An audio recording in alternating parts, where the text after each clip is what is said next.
Well, as you know, every television show has to have a pilot show to learn from. Well, I learned 3 things from mine. 1, leave the jokes to the professionals. 2, it's bad to make noises in the blind.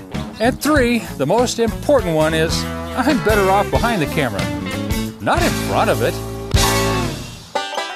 Well, I always say a good TV show's got to have 4 very important elements. A couple of good hunters, a darn good cook, a guy with a camera, that's me, and some giddy-up-and-go music to get her all started.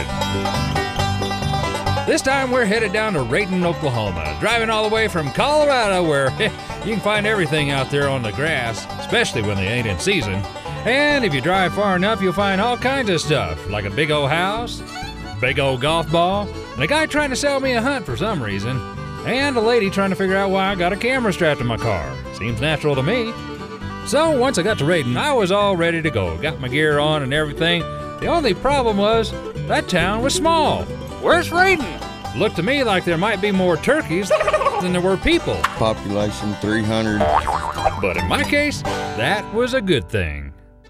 The Black Kettle National Grasslands are a perfect habitat for turkeys, giving them plenty of cover, an abundance of insects during the summer, and plenty of shinnery oak acorns, which provides a hearty meal during the winter. The rich pasture lands and winter wheat located in adjacent fields means these gobblers grow fast and plentiful. Clumps of large roosting trees located throughout the grasslands means they stay safe and sound right up to the harvest. So for us, the only thing left to do was get a good night's sleep and get going in the morning. Well, as the sun finally came up where we could see something, it was time to get down to business.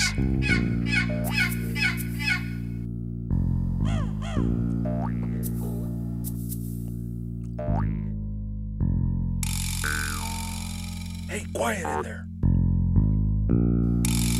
We could hear a few hens just across the ridge there, so we knew there were turkey in the area. But the biggest problem is, when we got competition like that, it's gonna be hard to call one of them gobblers into us. Dwight's really got his job cut out for him this time.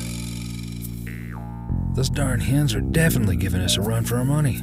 We hadn't heard a gobbler yet, but if there was one out there, this 4 against 1 thing was just gonna kill us.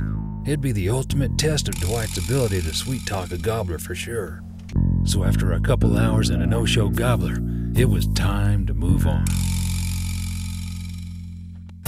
Well, the next morning we got out bright and early and drove to a place where we thought we might have a good chance at locating a gobbler.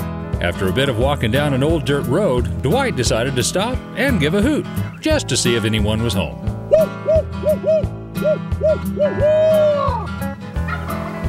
Sure enough, there was one gobbler out there, and that was all it took to convince Dwight and Kel the game was on. Our second location was on the very end of a tree row, and there were numerous big gobbler tracks in the area, so we felt like this was really a good place to set up.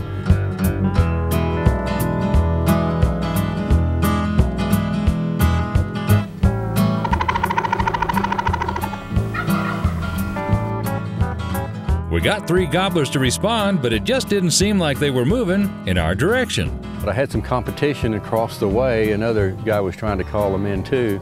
So they were kind of jogging back and forth between the 2 of us, and they wasn't really wanting to go anywhere, it didn't seem like. So, strike 2. Whether it was a hen or a guy who just sounded like one, we ended up drawing the short end of the stick both mornings.